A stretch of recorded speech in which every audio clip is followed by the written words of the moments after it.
Man, I've been waiting for this interview a long time too. So let me go live real quick, Kaden, so I can make sure I share your post as we I get ready to need get to this do the thing same. jumping. Let me see. And if you want to go to my page and just go ahead and share, we can do that as well before we get this thing jumping. But if anyway it goes, it's gonna pull up live, and I'm gonna edit it, and I'm gonna edit the post. Greetings, folks. We live, baby. This is an interview I've been waiting for forever, forever, ever, forever, ever. Cause Cadence is busy, man, and doing amazing things, amazing things. All right, so I got that updated. And yeah, if you want to check yours too, you can.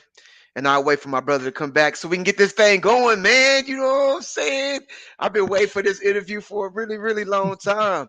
So listen, we are we 3 for 3 with interviewing people that have done TED Talk discussions, extraordinary leaders who are doing great things in the community, man. And this is dope because I've been doing Cadence for over a decade now, and has been a brother that's been consistent when it comes to leadership, when it comes to impact, and when it comes to influence, doing great things. All right, you ready?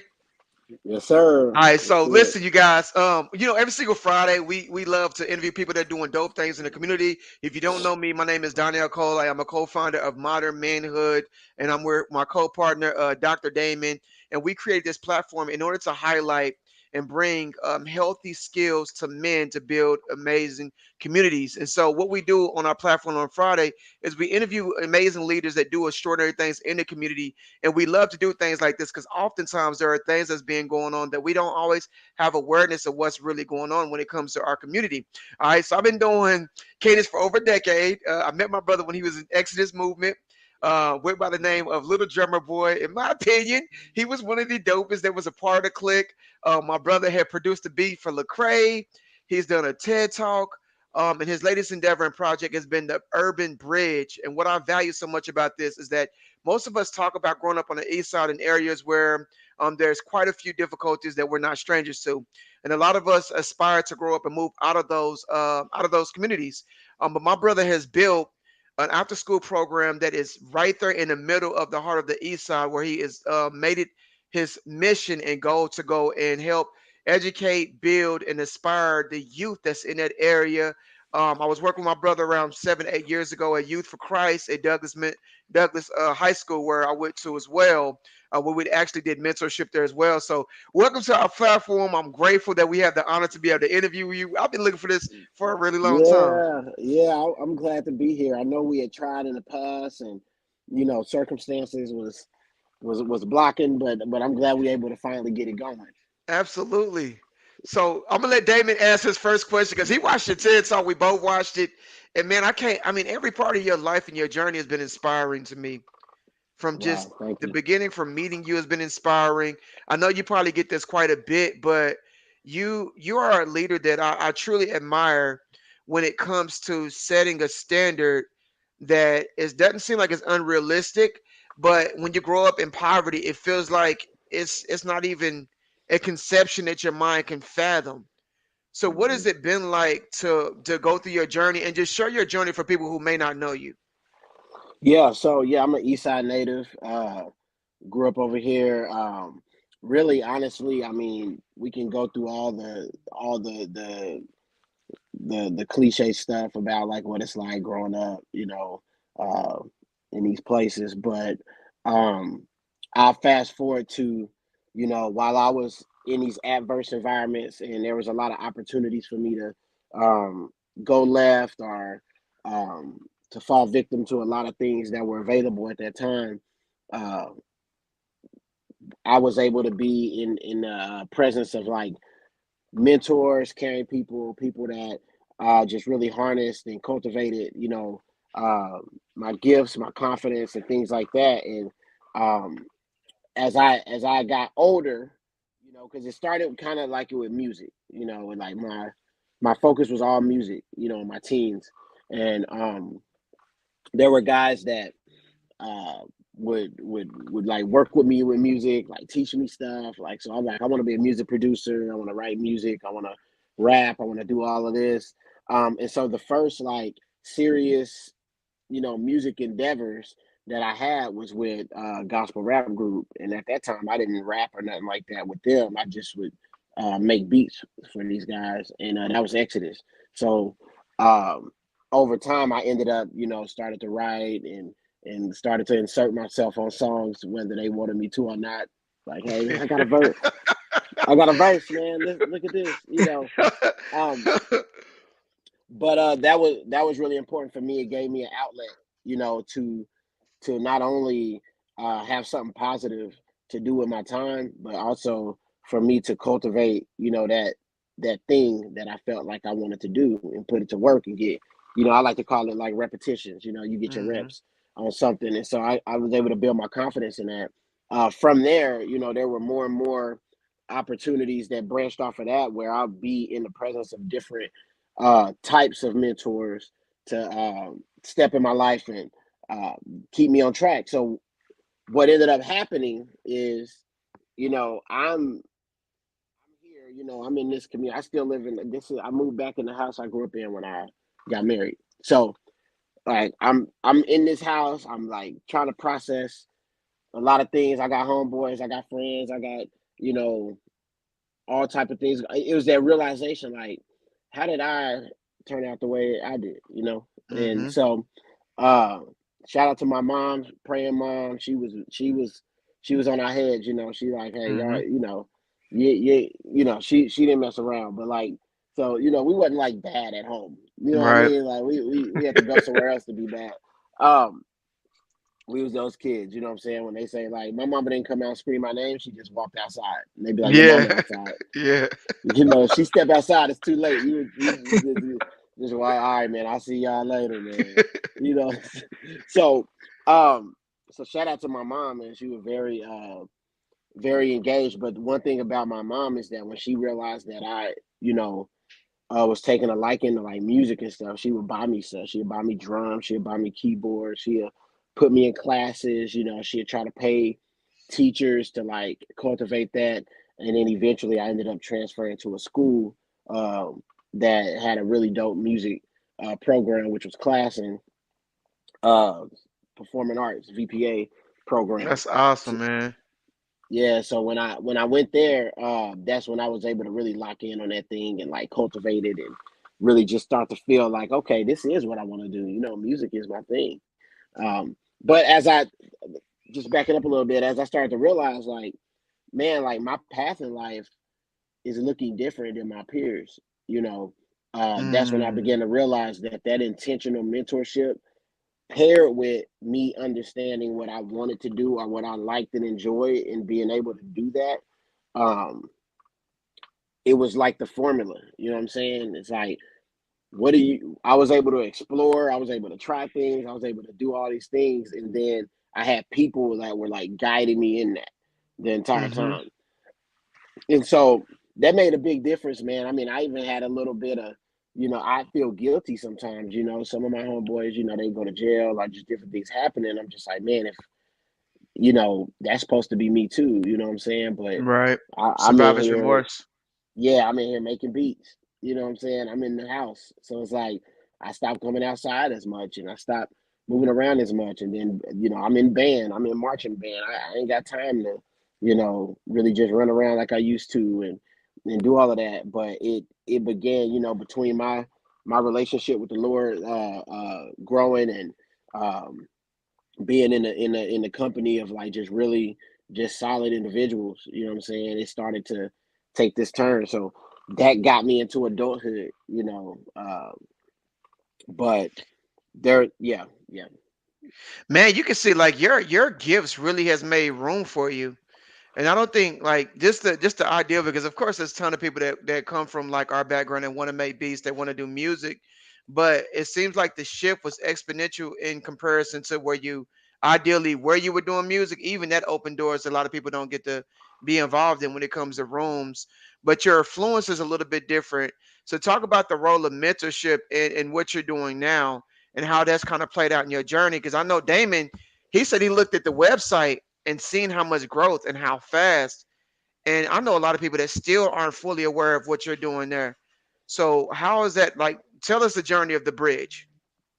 Yeah, man. So I actually started my so my first work as far as just like community.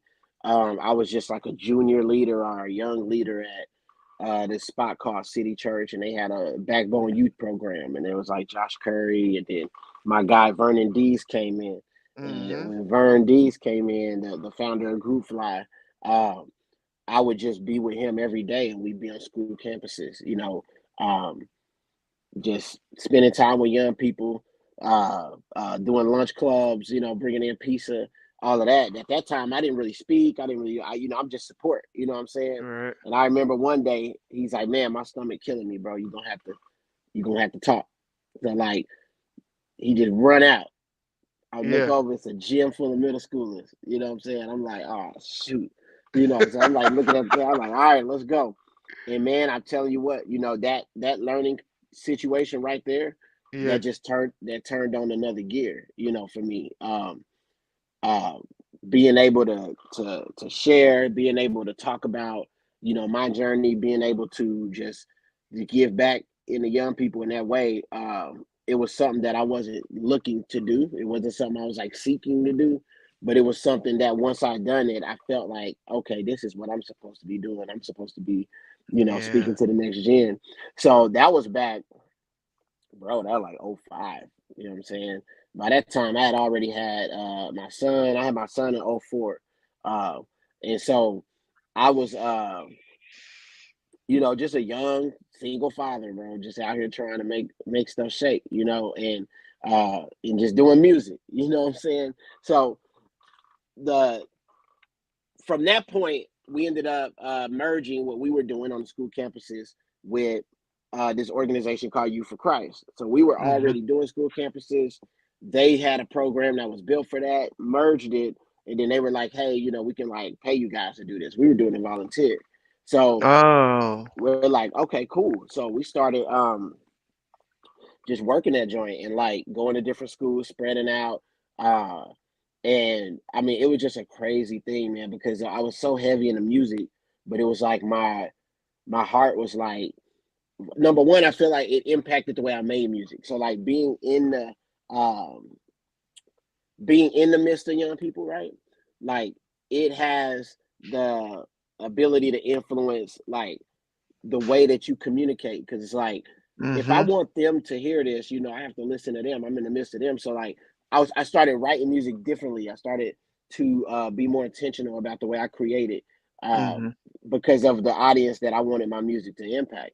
And so it was like a dual impact, because as a young dude who's like, I don't know if I want to be in ministry. I don't know if I want to be like an artist. I don't know if I just want to be like a volunteer. Like, honestly, I would have been cool just sitting in my room making beats, bro. Like, you know what I'm Mm. saying? And just being able to eat off of that.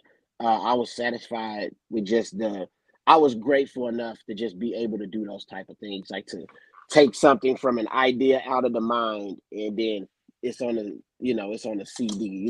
I don't know why Right. there's a CD here, but like, God. like a Yeah. C, like Right. that to me was enough. It's just like, yo, like this came from my brain, and Bro, me and it's listening to it. amazing. Yeah, Yo, and it's and like, God, man, it was and so then people phenomenal, would bro. buy it. Yeah, because it was People would buy amazing it. music, bro. Like, I think it's kind of crazy because as a communicator, bro, you done so well. It's almost I couldn't even see you not being able to do that or not doing that. It's kind of crazy, like as an artist that writes music, that does production, that is to me a creative genius, but play in the background. It's almost like Les, man. Les felt the same way. He was like, But God, just but put me anywhere. Just put me but here's anywhere. the thing though, is that he wasn't in the background. He was literally in front. Like, and Hmm. and so what I'm hearing about your story, and this is why I've been quiet, because I've just been taking it all in, and it's beautiful. And what I'm hearing about this story is that you've always been out front. It's just that how many people were in front of you at the Yeah, time was the Mm. difference. yeah, You know, hearing you talk about how how much discernment you've had, because that's what I'm hearing. Like there's so much discernment and seeing where, where your passion lies, seeing where your gifts and your most authentic self is in giving to the community, and letting and being graceful and gracious about that is Yeah. exactly what we share with our kids. Find your passion. Yep. Be Mm-hmm. grateful for what you have where you are and your ability to give and serve, and Yep. let the rest come. And I, Absolutely. I love that your testimony up to date, just up to date, is a beautiful reflection of that, man. So Yeah. Yeah. thank you I for appreciate that. that, man. For real, that's super encouraging. Because I don't really, I really, there's some people that do it, with a goal in mind. Especially when it comes to music, right? Mm-hmm. And that music for me was really something I was really doing for the love, like really. Like if you Yeah. go back and ask my partners, like how much money I requested from them, they're not gonna be able to give you a number because I mean, my wife probably ain't too happy about that, but like it's just like I just love doing it, bro. Like I really love to create. I really love to, and what God showed me was that the ability to create wasn't limited to music. Um, Right. as the deeper I got into working with young people and realizing, okay, we're going to these lunch clubs, we're like, we're going to their football games, we're supporting like this, we're doing this, but it's like I as I got deeper in with students, because it's like when you go deeper, then it ain't cute no more. It ain't we eating pizza, listening to music, Right. and laughing and playing like games and giving out Snickers, right? You going into the deep parts where it's like, my mom was arrested. Oklahoma Right. incarcerates more women. I've dealt with so many young people who moms have been in prison. Like it's real. You know what I'm Right. saying? They being Hmm. raised by aunties and grandparents. There's even single fathers out here raising their sons. You know what I'm saying? And Yeah. so and daughters. So like you you get in deeper on that other level, and it's like I had this realization of just I remember sitting up because if I fast forward down that path, I started to really take a liking to the Youth for Christ thing, and I was just like, man, I'm just gonna go hard with this, man. I'm just gonna like whatever I can do to like make that impact, and so I would just do it. So I'm sorry, my phone is telling me that somebody rang my doorbell, and I'm just making sure. Okay. I don't know who's delivering. I don't know who's delivering packages at 8 in the morning. All right. I It's apologize, not, y'all. hey, it's not CMOS. Yeah. I might need to re up with you here in a minute anyway. Uh no, so I was doing this, man. I was locked in. I moved up to like being a director. I was working with the national team. Um, just all of these things because I really do believe in the work. I believe that there is so much benefit. There's so much that you can do by just stepping into a young person's life and telling them that there's hope, telling them that they're loved, telling them they were created with a purpose.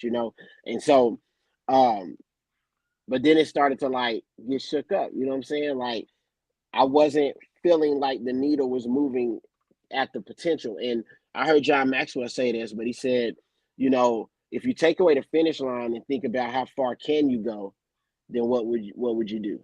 You know? So Mm, it's like we Hmm. can say this is our goal, but it's like, okay, that's our goal, but is that our potential? So yeah.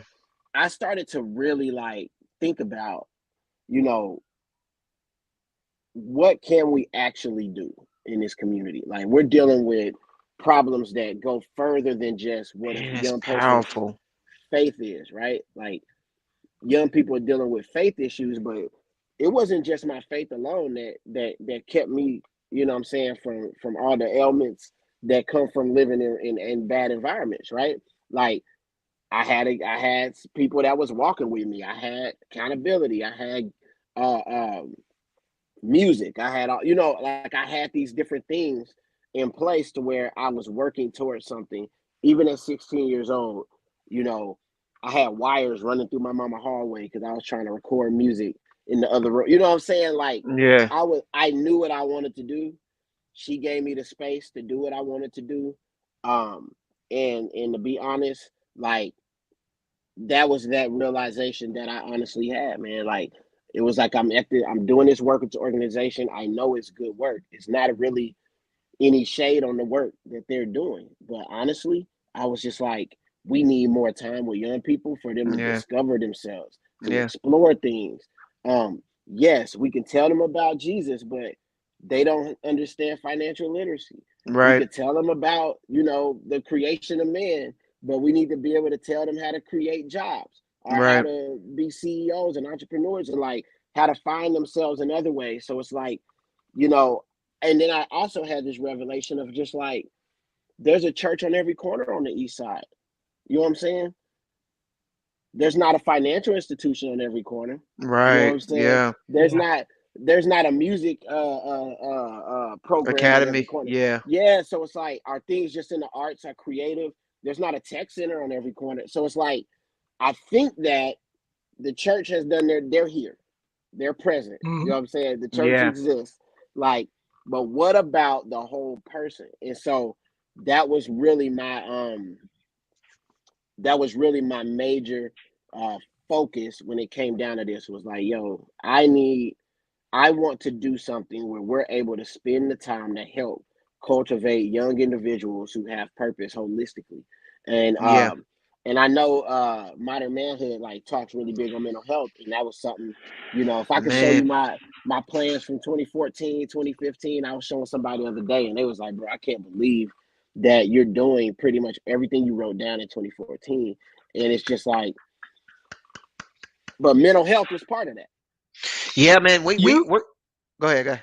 you know that the reason you're doing that stuff today is because you wrote it down back then. Yeah. Absolutely. I knew that Like, if I and didn't, that's it would that. just be another cool thing. Like, oh man, I joke about this a lot with my team, but I'm like, we don't want to be the people that's always like, it would be dope if we did this.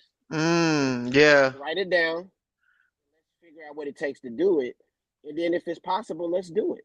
Yeah. We don't have to Mhm. say it would be. Oh man, wouldn't that be amazing? Yo, what Damon say this morning? This is what's possible. He looked at your website and he said, "This is what's possible." And I said, I like it. Yeah, I man. like And it." I'm just a That regular guy too. Like that's the thing. Like, that conversation this morning he's talking about it because we were talking and the statement that anything's possible came up and I said no, what I've gleaned from just looking at the work that he's doing is it's not anything's possible because that we know that every child knows anything's possible. We know this. What we don't mm, know is that this is possible. I said because Yeah. when we say this is possible, it begs the question, well, what is this? Okay, this is what's been manifested here. It yeah, looks like this. It smells like this. It feels like this. Yeah. This is a schedule. This is a place. Yeah. This is tangible. Those are the things that I'm just extremely impressed about what you all have built. But Yeah. I'm so intrigued by how you get to that space, how we go from, like you said, that idea of, oh, you know what will be cool to literally manifesting that. Yeah. yeah, You've talked about, having your village behind you and always Yeah. having that support system, and which I believe is one of the most important things is that you talked about Absolutely. having a space to explore. My yeah, God, You like, know what yeah, I like about it is he's taking love a it. culmination of all the elements that's allowed him to be able to become who he is today and provided a space that makes it available to everyone else. There it yeah, is. Too often and this is amazing, bro. When you talk about in terms of awareness, when you talk about terms of self-sufficiency, I mean, even when we look at like leaders like Martin Luther King Jr., we're talking about like economic inclusion, but it does start with literacy. And hmm unless you're intentional about it, it's impossible for it to come to pass. So what I want to talk about in the bridge is some of the activities and endeavors because Damon has you haven't been to the bridge yet, right? The door was locked because we came there too late, but Oh, I that's can't right. wait to get Oh back in yeah. Come front on, of it, man. man. Yeah, Come I on, took come see me, man. so listen, you was at the house one day and I brought him to meet you today. I was dropping off CMOS. But he did Oh and he yeah, was home, David. He was home. I was So at the house. yeah, he was home. So I said, you know what? Let me take you. I didn't want to interrupt your family. But I took him by the bridge to just see it.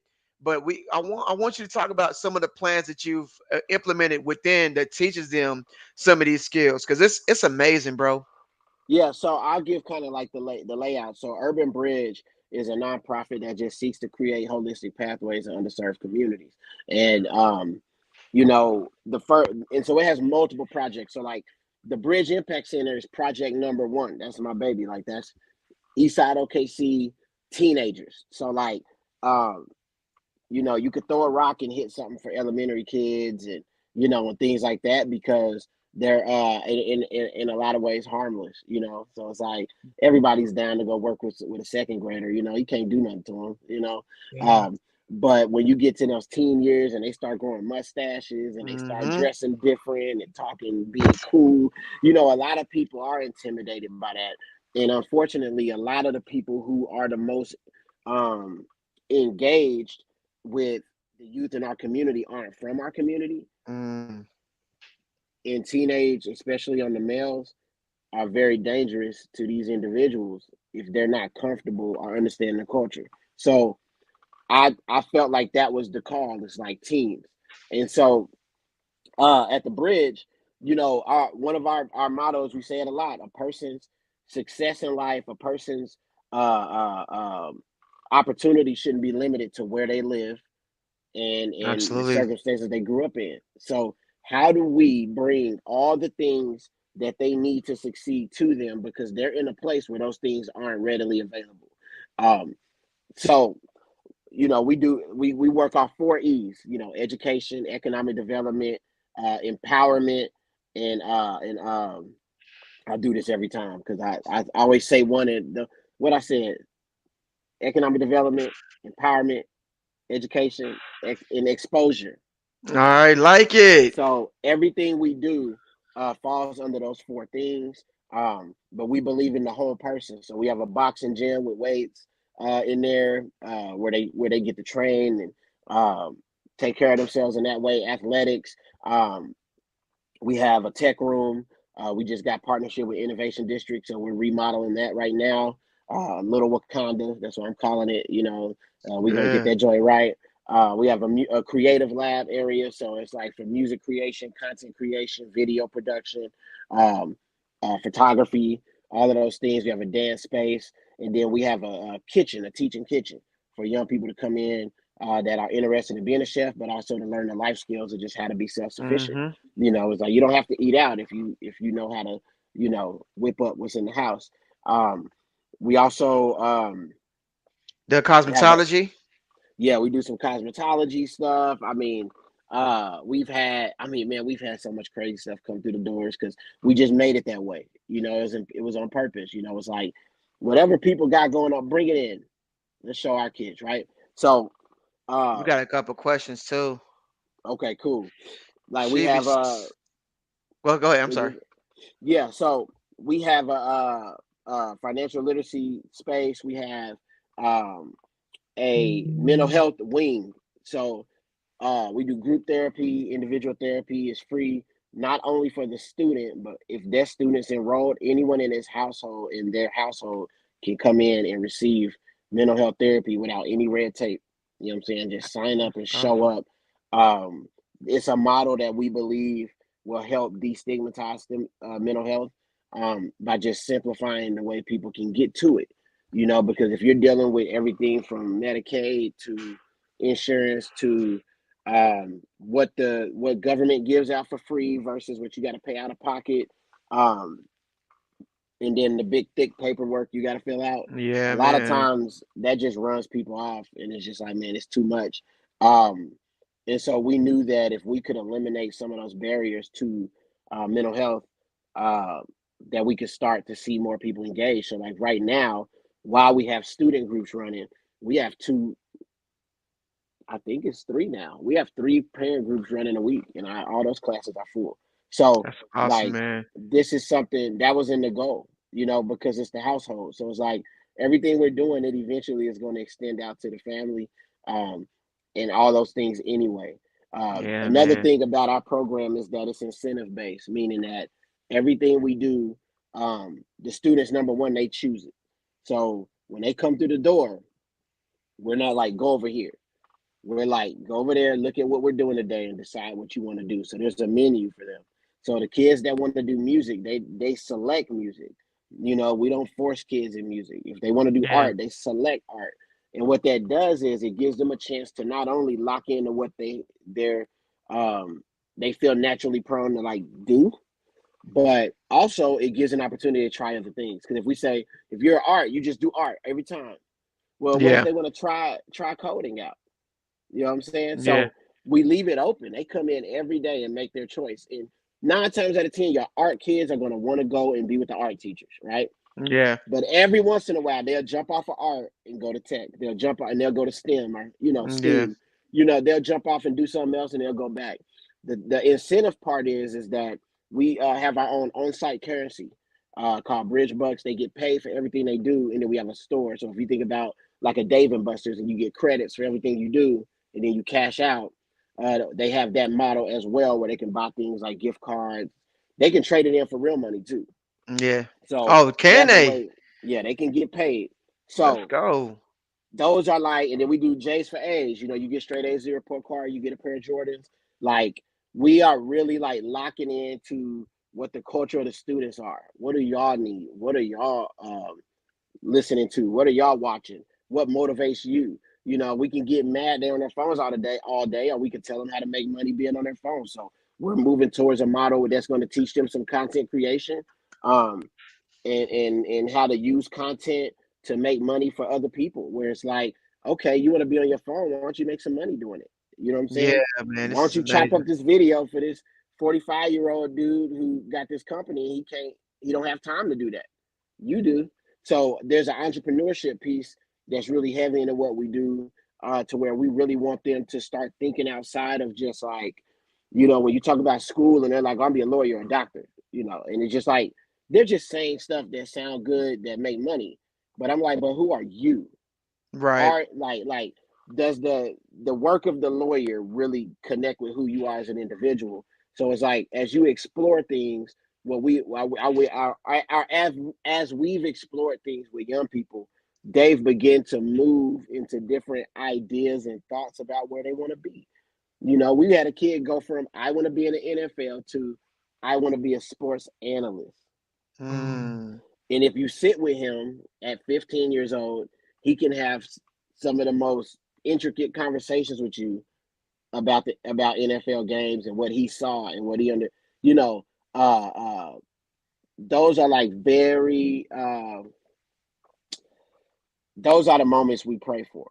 Yeah. Those discoveries. It's like, he's not the most athletic kid, bro. He's not, what I'm saying? But he watches the game, he studies it, he knows the science of the game. And it's Yeah. like, he's like, I could be an analyst. And I'm like, and go look up what they make. And they make six figures. Yeah. You can change your family legacy just by exploring the sport in the way that you've been doing it. And then I started to make connections. So we call it pathways. So then it's like, okay, cool. I'm gonna connect you to my guy who actually does some of that work and set them up so he can now go and shadow somebody that does it, put his hands on it. Yeah. We got a kid in dermatology. We're plugging him with a dermatologist to go shadow him, go see the work if that's what you want to do. We brought in somebody that does energy. We had a kid discover that they wanted to be a geologist because that's how they find oil. So the exposure is the huge piece. There's incentive attached to everything we do. If a kid come in unmotivated, the incentive will motivate them, what I'm saying, in that day, to try something. I'll try it, I'll get a little money for it, so I'll do it. And then they fall in love with it, man. And, you know, and then we're getting to have these incredible moments of in our mental health segment of what we do, is them learning how to be centered, learning how to know what they're feeling. You know what I'm saying? I went through the majority of my life not knowing what I felt. You know what I'm saying? Just everything was either I'm happy or I'm angry. Mm-hmm. It Mm. wasn't ever, there was no middle thing. You know what I'm saying? So it's like happy or angry. And I'm like, and Yeah. that's what I see a lot of our boys. They come in, they either happy and dancing or they mad. And Mm. I'm like, what happened? What's going on? Mm. And I talked with two fellas just yesterday, brothers, you know what I'm saying? And they're dealing with grief. But they're Yeah. getting in trouble and they're getting kicked out of school. Um, get kicked out basically for the rest of the semester. Well, what do you think they're gonna do all day? Right. And sitting with them, and I say, well, the problem is the things you're doing. you're not really fixing the problem. They got in trouble for having drugs in school, right? Yeah. But they're not going to rehabilitate the kid. You see what I'm saying? Yeah. They're not gonna therapize the kid and make sure that whatever they're doing, whatever they're trying to mask are numb. Right. I sat down with them and just said for a long time. It took them about 30 minutes to even tell me what was really wrong with them. Right. But they Yeah. were dealing with the loss of a parent, Yeah.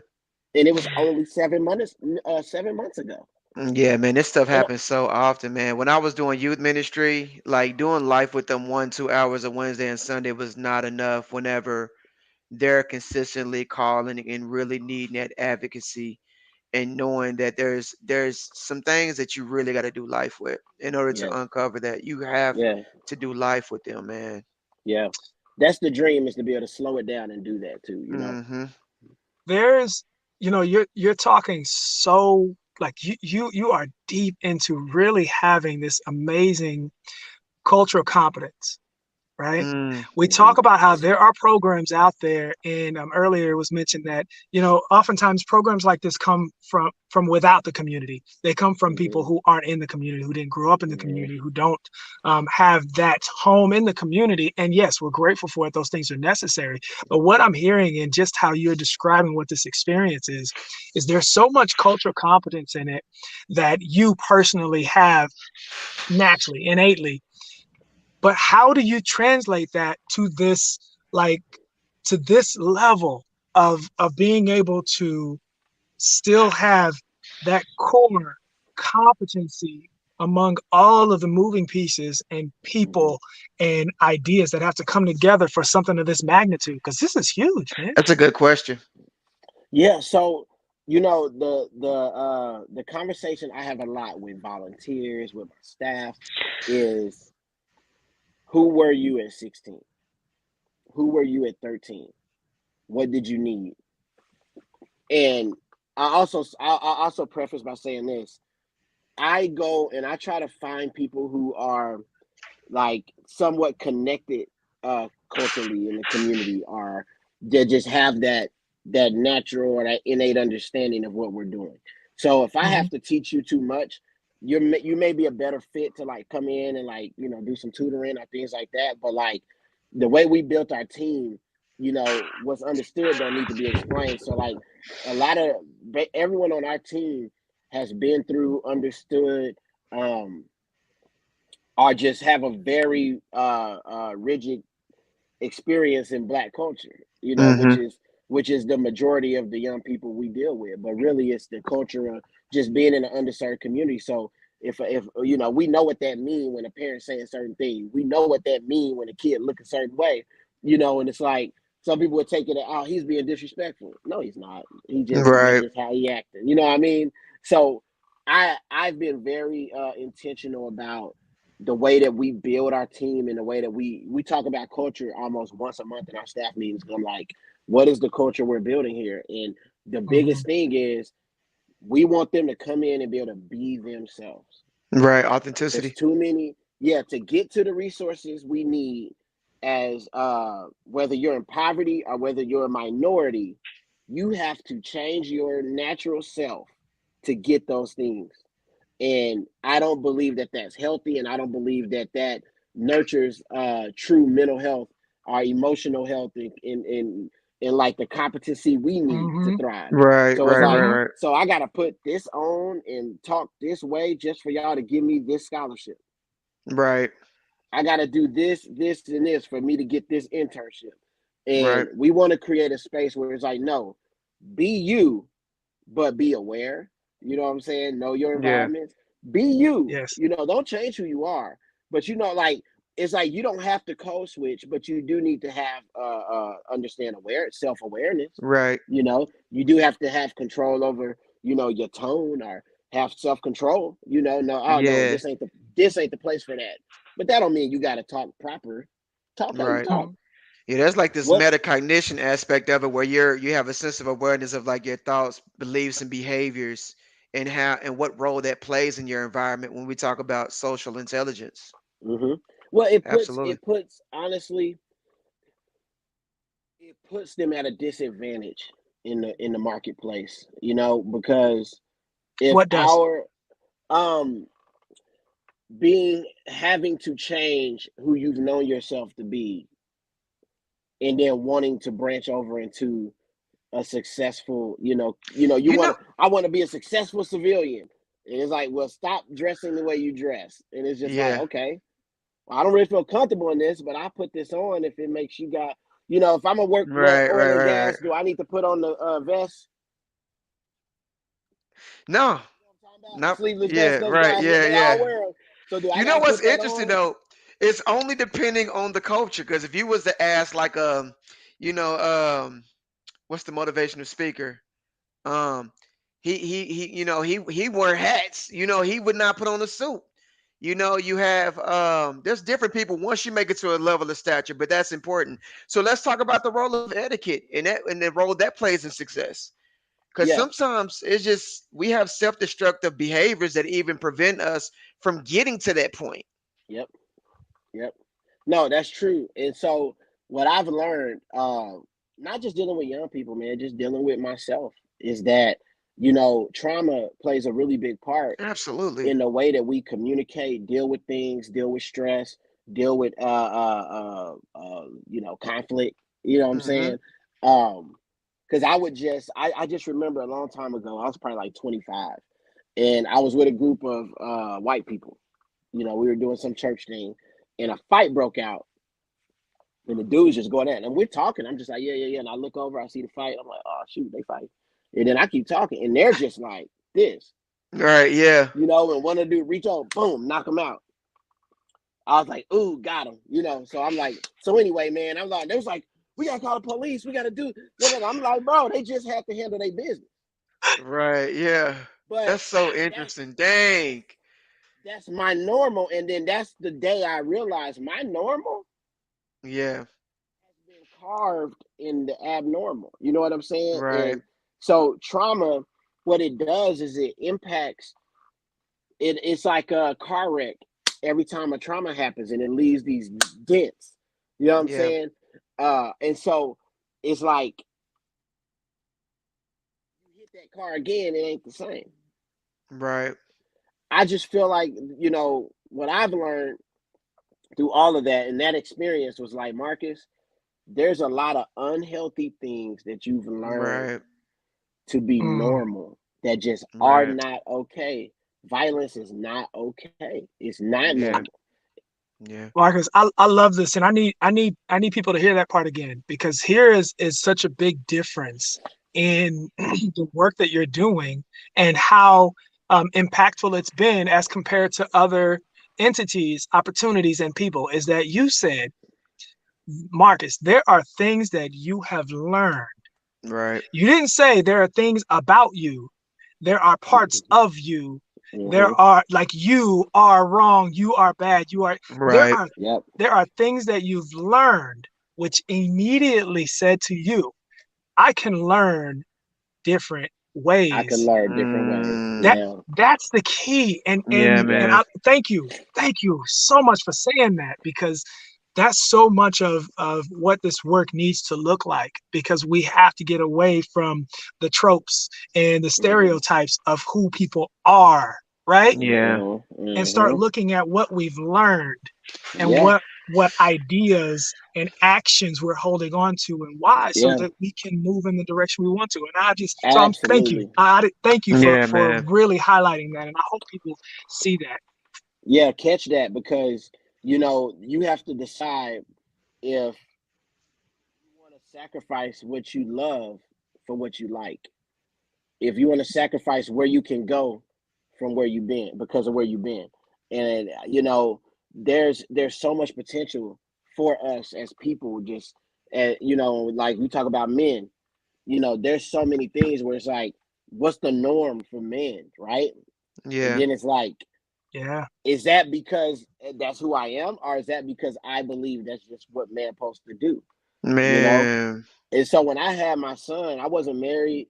I didn't marry his mother. You know what I'm saying? I had my son when I was 20, and it was tough because I didn't really feel bad about it. Yeah. They lucky I didn't have 3 already. That's the way I felt. I'm Interesting. like, okay, one kid. Why? Because all the men I knew had 5, 6 kids. My Yeah. family, the men in my family had kids, bro. Like I got a lot of cousins. You know what I'm saying? All that. We got a big family. Like making a baby is just another day at the office. Yeah. Just one. I got one. Right at 20, I didn't have no kids in high school. All of that. I made it to adulthood and had a kid. Y'all should be proud of Yeah. me. Right. Yeah. Mm. So that was my normal. That's what I understood. And no one in my family was saying, Marcus, this is, man, your life gonna change forever, Marcus. This is new. It took somebody from outside of the community, outside of my circle, a mentor that had no cultural competency about my background to come to me. And I'm sitting in this dude office and we talking. I'm like, yeah, I got this baby on the way. And he's like, okay, so how much are you earning right now? And I was like, well, not much. I made like $10 an hour. They're like, okay. What what's the car situation? I don't have a car yet because I still got to get my license. I ain't had no license at 20, bro. Yeah, man. You understand what I'm Same. saying? Been there. Yep. You see what I'm saying? He said, man, I'm going to give you my honest feedback and I don't want to disrespect you. But he said, I think that you and the mother of this child should consider adoption.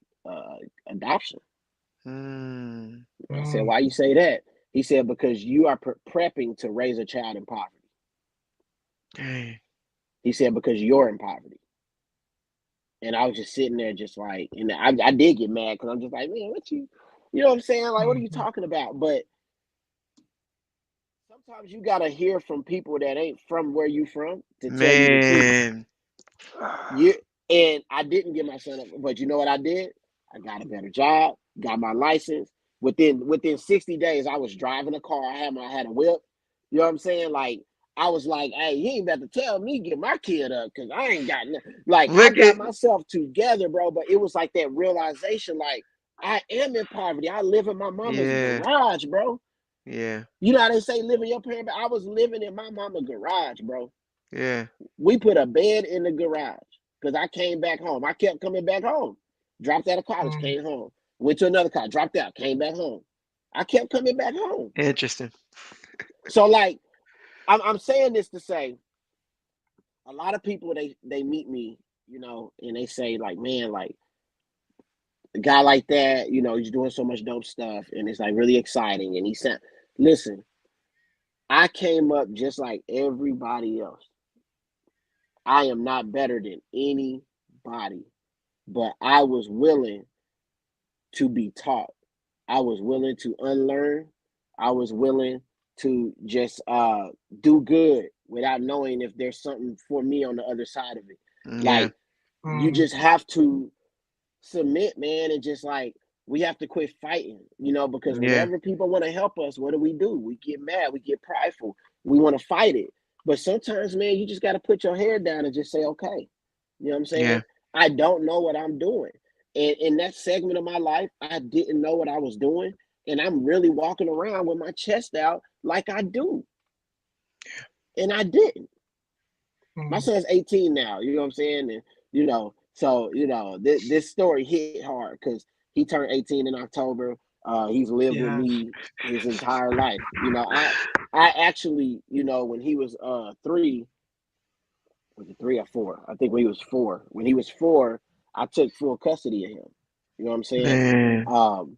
And I say took, but it wasn't took. Me and his mom had a conversation. We talked about it, and we just felt like that was the best thing. So it wasn't like Yeah. his mama was tripping and I went in. No, it wasn't like that. It was just like this is what I believe would be best for him. And um, you fast forward all these years, man, and like it was just really one of those things where I realized um, I didn't know what I was doing at the time when I did that. You know what I'm saying?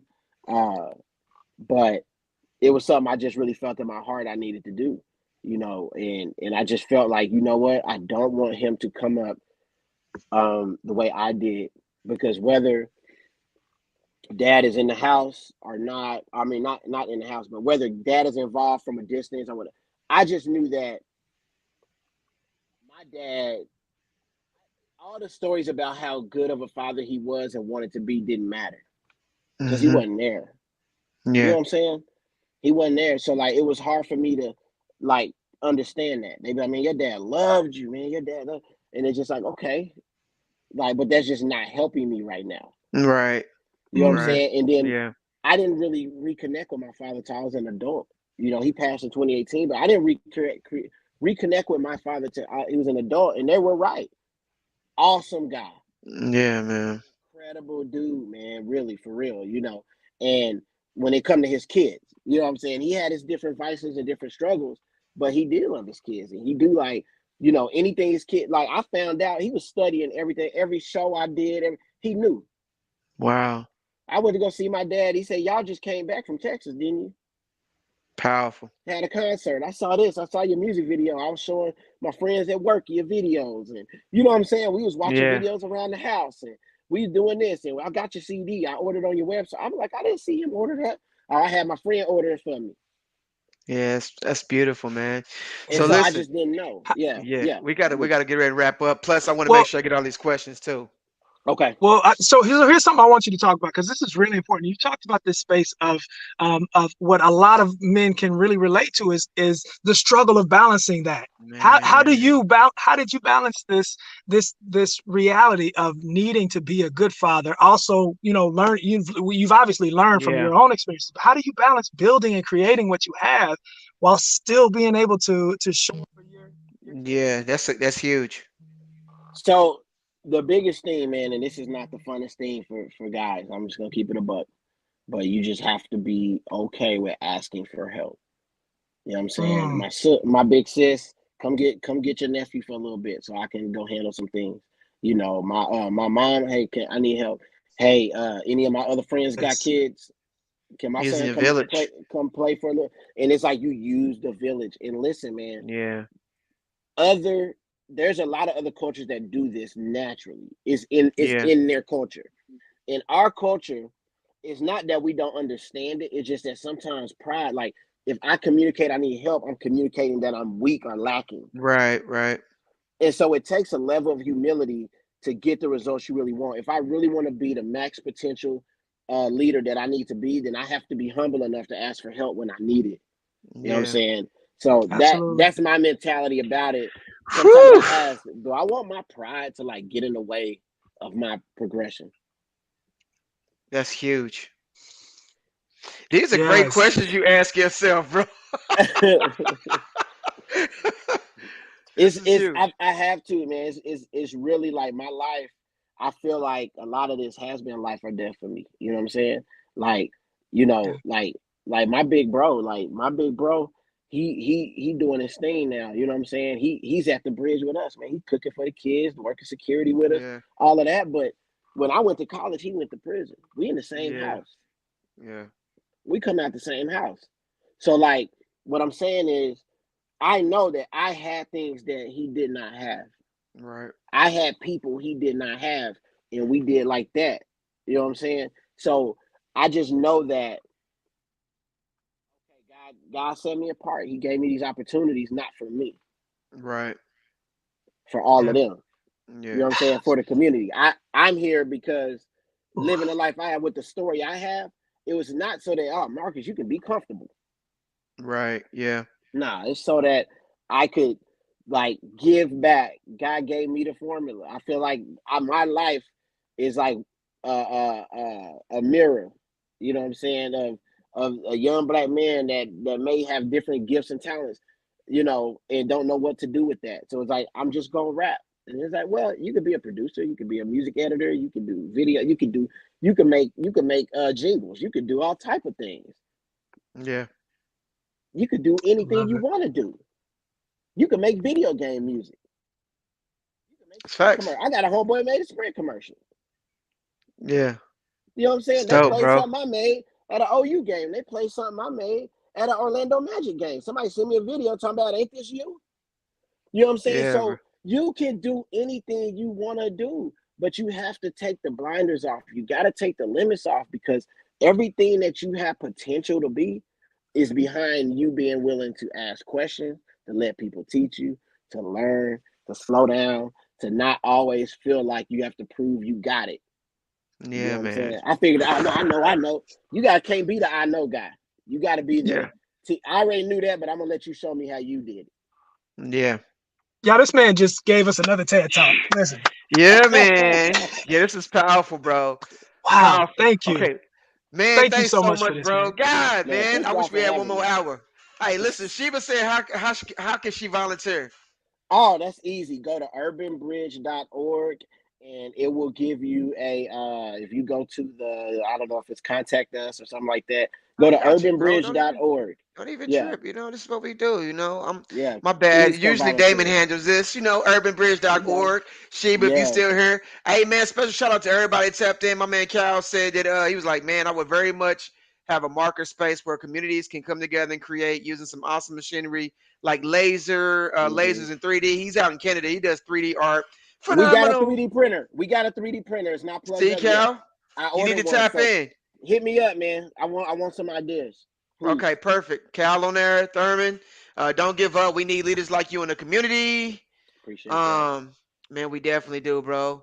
Let me see. Steven said, good morning. Big Rob said, what's up, brothers? And he yelled What out, up? Marcus Big Cadence, dog. little Big drummer Rob. boy. Yes, sir. That's my Yeah, guy. man. I'm gonna call you back here in a minute.